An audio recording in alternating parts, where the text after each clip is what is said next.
Boa tarde, professoras, boa tarde, colegas. Então, agora nós iniciaremos a apresentação do artigo, cujo título é um questionamento. E ele diz o seguinte: serão as regras da transposição didática aplicáveis aos conceitos de física moderna? Diversas pesquisas em ensino de física apontam para a necessidade da inserção de física moderna e contemporânea no ensino médio.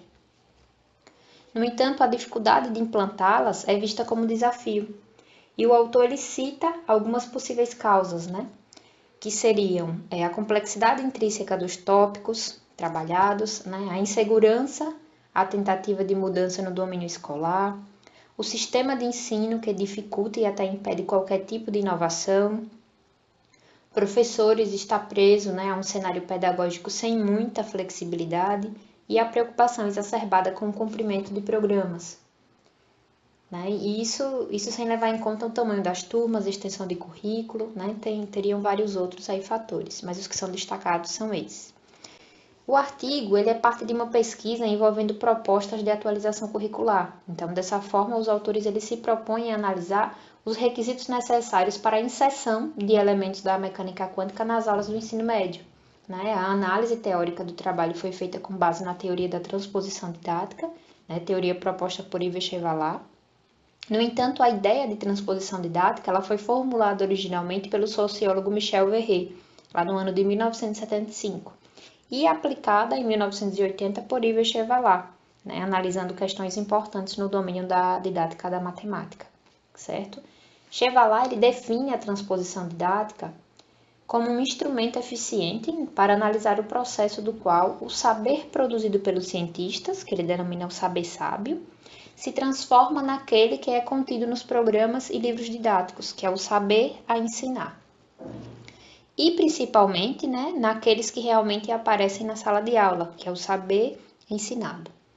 Segundo essa teoria, um conceito, ao ser transferido, transposto de um contexto ao outro, ele passa por profundas modificações.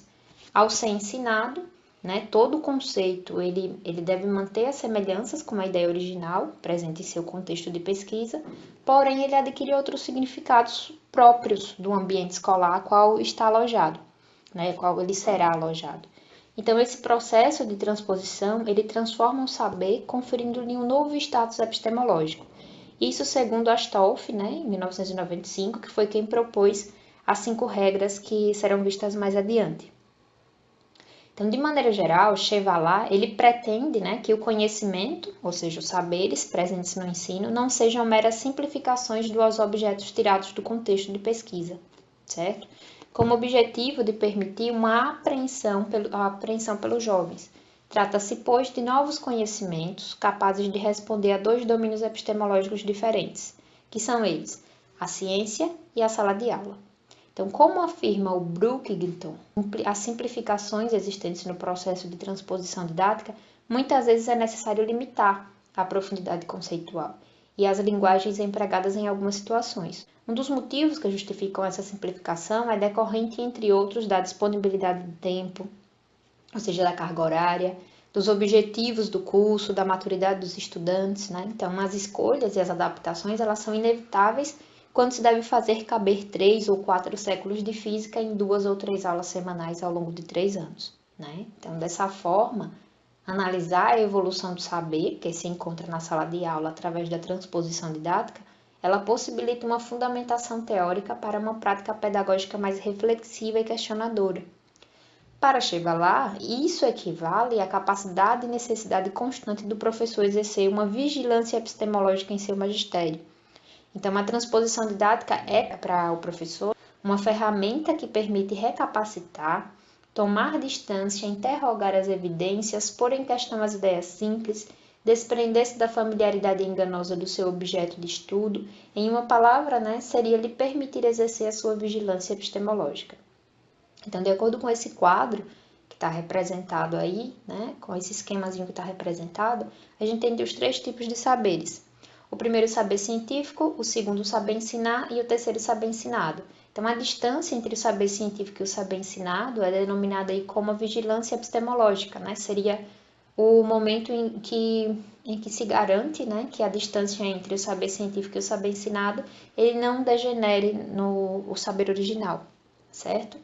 Então, de agora em diante, nós daremos continuidade ao trabalho falando da anatomia da transposição didática, a sobrevivência dos saberes e a transposição didática em um olhar sobre a física moderna, né? Tudo isso com a intenção de entender se esse questionamento feito no início é possível. Anatomia da transposição didática. Como o próprio tópico sugere, anatomia é um termo derivado do grego anatome, onde ana significa através de e tome significa parte ou corte. Logo, num sentido mais amplo, podemos entender anatomia como sinônimo de análise por parte de uma estrutura. Então, iremos aqui analisar cada parte que constitui a estrutura de uma transposição didática. Segundo Chevallard, um dos pontos fundamentais em toda didática é a forma de relacionamento entre o saber ensinado e o saber sábio. O sistema didático é um ambiente onde se permite a relação entre o saber sábio e o saber ensinado, que configura o contexto escolar. O sistema de ensino é um ambiente externo, mais amplo, que constitui o sistema educacional de um país. Em 1991, Chevallard nos diz que o entorno imediato de um sistema didático está constituído inicialmente pelo sistema de ensino, que reúne o conjunto de sistemas didáticos e tem ao seu lado um conjunto diversificado de dispositivos estruturais que permitem o funcionamento didático e que intervêm nos diversos. O sistema de ensino também se encontra dentro de um contexto ainda mais amplo e complexo que a sociedade. De maneira geral, podemos fazer uma analogia de uma sala de aula como sistema didático, a escola ou rede de ensino de uma cidade como um sistema de ensino, e a sociedade como uma região que envolve e influencia direta ou indiretamente os sistemas citados acima. A zona ou região onde ocorre a mediação entre a sociedade e o sistema de ensino é conhecida como noosfera.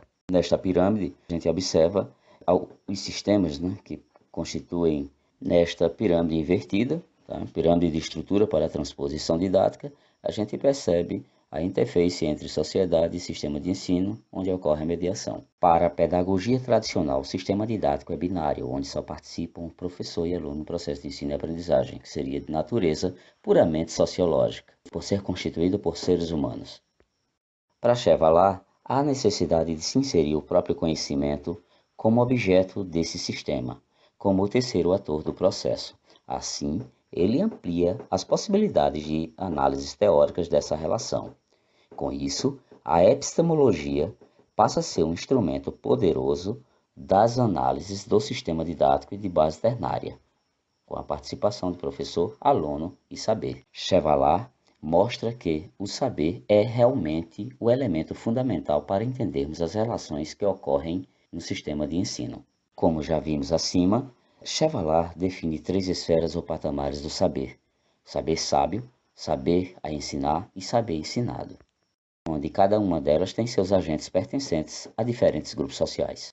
Também existem alguns fatores externos ao sistema escolar inseridos num ambiente mais amplo, onde as 3 esferas coexistem e se influenciam, mas nem tudo o que é gerado neste ambiente chega à sala de aula. A zona habitada por exigências da sociedade, onde se desenvolvem conflitos que naturalmente demandam negociações, e a partir destas possíveis soluções já amadurecidas, é conhecida como noosfera. A noosfera é composta em geral por cientistas, educadores, professores, políticos, autores de livros didáticos, pais de alunos, entre outros. A noosfera, segundo Chevallard, é o centro operacional do processo de transposição que traduzirá nos fatos a resposta ao desequilíbrio criado e comprovado entre os ideais e as possibilidades dos saberes científicos, expressos pelos matemáticos, pelos pais, pelos professores. Na noosfera se produz todo o conflito entre sistema e entorno, e ali encontra seu lugar privilegiado de expressão. Neste sentido de conflito de interesses, a noosfera desempenha um papel de obstáculo. As esferas do saber, Chevallard também definiu as esferas do saber, assim como o fez com os membros da noosfera. O saber sábio é aquele que aparece em revistas especializadas, congressos ou periódicos. O saber a ensinar é o saber que aparece nos programas, em livros didáticos e materiais instrucionais. O saber ensinado é o saber ensinado em sala de aula, produzido por professores a partir do saber a ser ensinado. O fato de o saber a ser ensinado estar definido em um programa escolar ou em livros-texto não significa que ele seja apresentado aos alunos desta maneira. Assim, identifica-se uma segunda transposição didática, que transforma o saber a ensinar em saber ensinado, segundo Alves Silva. Notem que, na última esfera, os membros convivem em um mesmo ambiente, sendo escola, onde os integrantes são os alunos, proprietários de escola sendo particular, equipe diretiva constituída por diretor, secretários, coordenadores pedagógicos, orientadores educacionais, comunidade dos pais e principalmente professores. A sobrevivência dos saberes.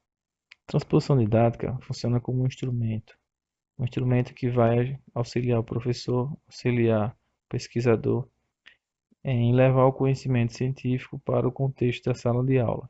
Essa é uma das principais funções da transposição didática.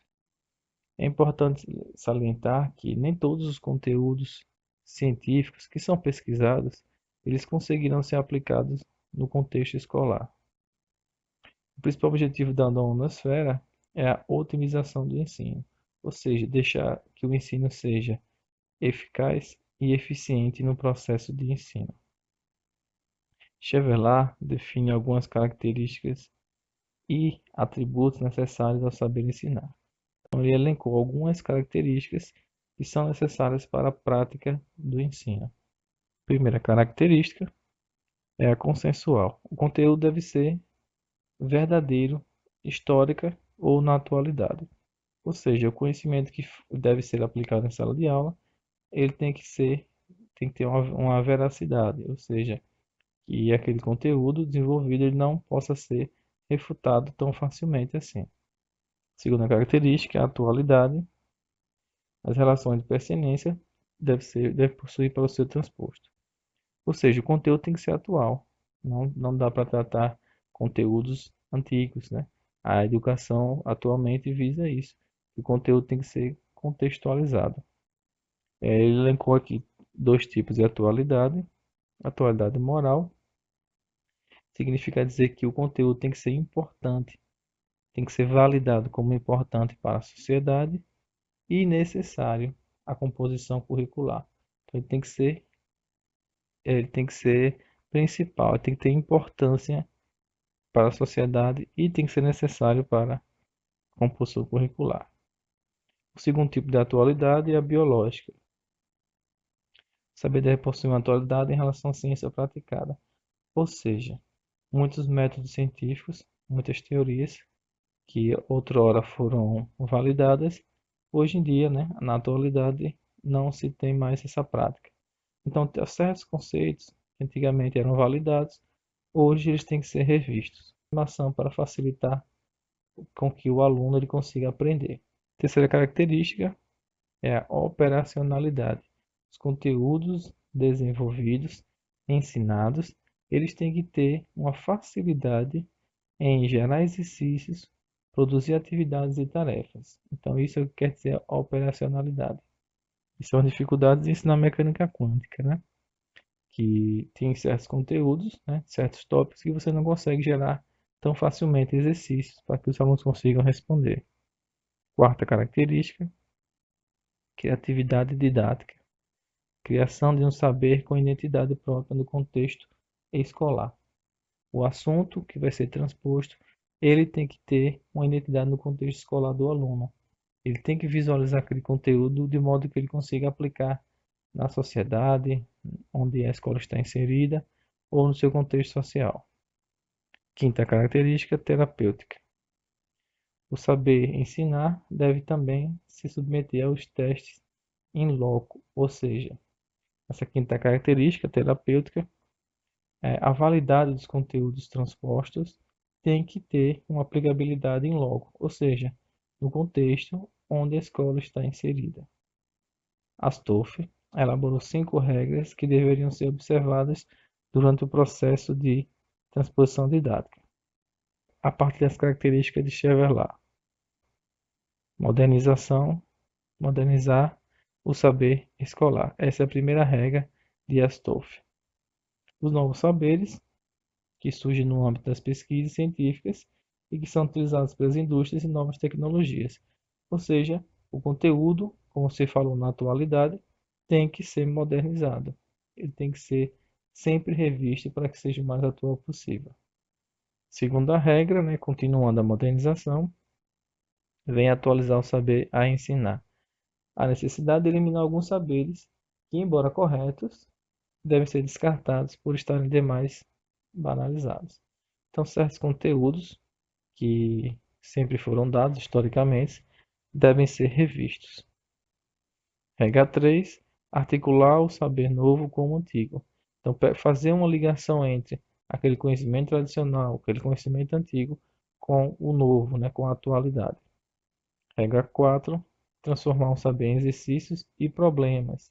Como foi dito por Chervelat, os conteúdos têm que gerar facilmente exercícios, questões para que sejam avaliados. Regra 5. Tornar um conceito mais compreensível, ou seja, mais fácil, de maneira que o aluno consiga compreender de maneira rápida, né?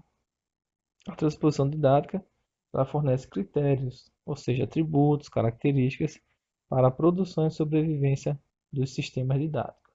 A atualização e modernização de saberes concorrem no sentido de promover mudanças, que, no entanto, acabam por raramente ocorrer em face de dificuldades internas ao processo de conhecimento.